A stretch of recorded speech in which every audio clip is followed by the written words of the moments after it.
Alors aujourd'hui, on va parler de la robe de Chronique de Bridgerton. Alors, Chronique de Bri... Attendez, Bri... C'est ça.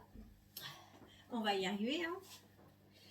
Alors, c'est la chronique des Bridgerton. Alors, si je le prononce pas très bien, vous pouvez me le dire sous les commentaires. Alors, l'essentiel pour nous aujourd'hui, on va voir à peu près les détails, comment réaliser une robe comme ça. Elle est super jolie en fait, et tout leur modèle, il est super beau. J'aime beaucoup la coupe empire, et elle donne un aspect un peu spécial pour la robe et pour les femmes de cette époque-là. Donc moi j'ai regardé la série 1 et la série 2. Et c'était magnifique en fait. La première série, j'ai adoré parce que c'était la première fois et j'ai regardé toutes les robes. Franchement, je voulais coudre toutes les robes. Mais bon, moi j'ai réalisé à peu près la robe de mariée de la série 1. Et j'avais ce tissu-là en 3D avec des feuilles. Je vous montre tout ça dans les détails avec le patron et les fournitures qu'on va utiliser. Bon. Voilà, en fait, ça c'est le modèle, en fait, à peu près. Ils sont tous pareils. Regardez, il y a la taille qui est, voilà, qui est là. Regardez la taille comment elle est la taille empire, la taille haute sous la poitrine. Pareil pour celle-là. Sauf le modèle, en fait, il change par rapport aux frances. Voilà, les frances, ça c'est une manche ballon. Par exemple, ça c'est une manche plate. Pour la petite fille, c'est pareil, ils ont rajouté que la dentelle. Après, il y a le modèle d'ici, elles sont toutes simples en fait. C'est ça en fait. Il y a le devant, le dos qui est pareil. La manche, c'est une manche ballon avec une ouverture ici. Taille haute, taille empire. Après, il y a le deuxième, c'est le bas de la robe, c'est la jupe en fait. Pareil pour la robe de sa sœur en fait. Elles sont pareilles. Il n'y a que la reine en fait, qu'elle n'a pas les mêmes robes, qu'elle porte pas les mêmes robes. Elle a des robes, je sais pas, on va chercher c'est quoi les robes. Si vous savez, vous pouvez me l'écrire sur les commentaires. Et il y a aussi, regardez, moi j'adore aussi ce qui portent ces trois sœurs. Elles sont magnifiques. Elles ont des modèles super jolis avec leur maman. Après, voilà, il y a la maman du héros, on va dire. Elle a une elle porte que des manteaux comme ça. Et moi, j'adore. Et en plus, même le manteau, il est en taille haute. Regardez, avec le col montant comme ça. C'est magnifique. On va faire ça aussi un jour. J'aime beaucoup les manteaux de cette dame-là. Je ne me rappelle pas de son nom. Je me rappelle pas de son nom. Mais elle est magnifique. Elle a du caractère et elle est magnifique. Après, par rapport au patron, c'est très simple. On a le devant qui est là, on a le dos qui est là, on a la manche ballon. Manche ballon, ça veut dire il y a des franges sur le haut et sur le bas de la manche. Là, c'est le dos, parce que moi, je l'ai fait en robe de mariée, donc il y a une traîne derrière, je vais vous montrer en photo, en haut là. Après, il y a le devant qui est tout simple, tout simplement. Et ça, en deux, est égal à ça. Ça, c'est la largeur de ça, en fait, est égale à cette largeur-là, ici. Mais ça en deux, parce que ça, c'est le milieu. Hein. Ça, c'est le milieu devant. Après, attendez, je vais enlever ça. Voilà. Voilà. Ça, c'est le milieu devant. Hein. Et ben voilà. En fait, le patron, il est super facile. On n'a que le devant, on a le dos, on a la manche, la jupe milieu dos, et là, le dos avec une traîne dans le dos. Avec une fermeture glissière. Moi, j'aime beaucoup mettre les fermetures glissière sur les côtés. C'est pour cette robe-là, je préfère que la mettre dans le dos. Et par rapport à ce que j'ai vu sur leurs photos ici, ils ont tous des fermetures glissières, je pense, sous les... Attendez, je vais la ranger, celle-là. Toutes les fermetures glissières, elles sont dans le dos. Hein. Elles sont sur le côté. Elles ne sont pas dans le dos. Hein. Vérifiez, après, vous allez voir dans la photo. Alors, pour les tissus, moi, vais vous montrer ce que j'ai utilisé comme tissu. Alors, pour les tissus, j'ai utilisé, en fait, c'est une broderie cerisier, ça s'appelle, la description. C'est du tulle, c'est du tulle, regardez comment il est très fin, brodé avec du fil en coton. Et il y a une fleur ou une feuille en mousseline 3D. C'est des pétales plutôt. Voilà, c'est des pétales en mousseline 3D. Alors le tissu, il est 100% polyester, sauf la broderie qui est là, elle est en coton. Hein. Et là, c'est de la mousseline, elle est super, regardez comment elle est. Voilà.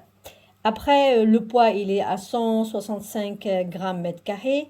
La coloris, elle est en blanc soie. Après, j'ai utilisé de la soie satinée, blanc cassé aussi. Et pour les manches, j'ai garni avec ça. En fait, c'est un ruban qui est déjà fait. Vous pouvez le trouver en fait chez les personnes. Moi, je le vends dans mon magasin. Et ce ruban-là, vous pouvez le trouver partout. Et normalement, s'il est pas, c'est parce que des fois ils mettent des trucs, après ils enlèvent, je sais pas. Mais celui-là, moi, il est fourni dans mon magasin, donc il n'y a pas de souci. Après, alors moi, maintenant, je vais vous parler de patron. Je vais vous montrer ce que j'ai utilisé comme patron. Alors, pour le devant, en fait, pardon, c'est ça, en fait, avec milieu, comme ça. Et là, j'ai mis des frances. Là, c'est le fer à repasser qui m'a brûlé là, c'est de la toile, hein, c'est pour laisser. Donc, voilà, ça, c'est le devant. Si on l'ouvre comme ça, voilà, on a le devant comme ça. Regardez. Voilà. Et ça, j'ai mis des frances ici. Pourquoi? En fait, ça, c'est des pinces plutôt. Alors, on peut les utiliser comme frances au niveau de la poitrine, comme on peut aussi les coudre et faire le devant, quand je vous montre sur la photo en haut. Après, on a le dos, pareil. Le dos, c'est pareil. Milieu dos, ça, c'est milieu dos. Il faut mettre milieu dos ici. Et là, on a notre dos. Ça, c'est l'emmanchure. Et ça, c'est l'encolure. Alors, pour le devant, je vais vous montrer, pour le manche plutôt, pardon. Pour les manches, je vais vous montrer comment on le coupe, en fait. C'est très, très facile. Alors, pour la manche ballon, c'est très facile. Pourquoi? Parce qu'on n'a pas, puisqu'il y a beaucoup de frances et tout ça, on va faire comme ça, regardez. Après, moi, j'ai la main, j'ai l'habitude de le faire, donc je peux le faire sans patron, sans rien du tout. Mais vous pouvez utiliser la manche, tout ce que vous voulez, en fait. Et la manche, on a ça, en fait. Là, je vais enlever un tout petit peu ici, par rapport à ça. Et là, j'ai une manche ballon. Je vais vous la couper et je vous la montre. Si la manche coupée, donc la manche ballon, elle est facile. Vous pouvez la couper comme vous voulez. Et par contre, si vous voulez faire une manche plate, avec une tête simple et tout ça, non. Il faut faire le patron selon le devant et le dos. Mais là, on a notre manche et voilà. Donc, on a la manche, on a notre dos qui est là et on a notre devant. Et après la couture, je vous montrerai la robe comment elle est. Si vous avez besoin de apprendre à coudre, vous pouvez vous inscrire sur le lien du dessous ou me contacter pour plus de formation.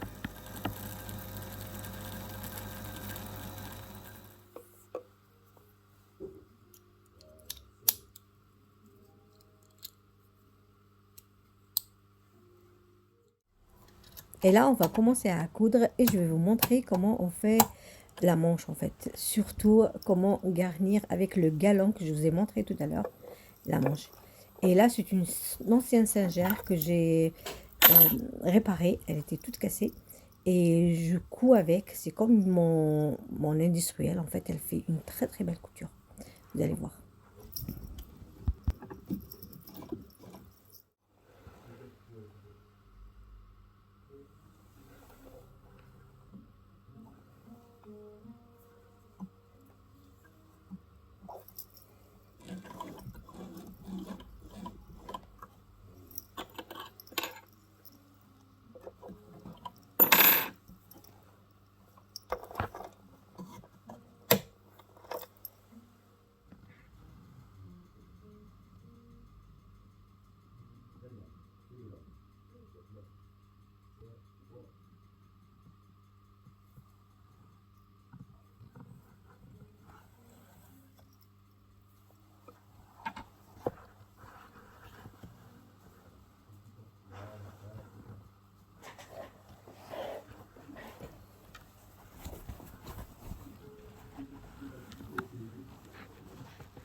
après avoir fait les épingles, plutôt, on enlève tous les ça pour que ça gêne pas.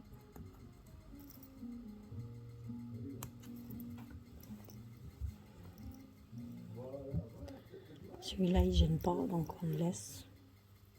Sinon on enlève.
Et après, il faut la doubler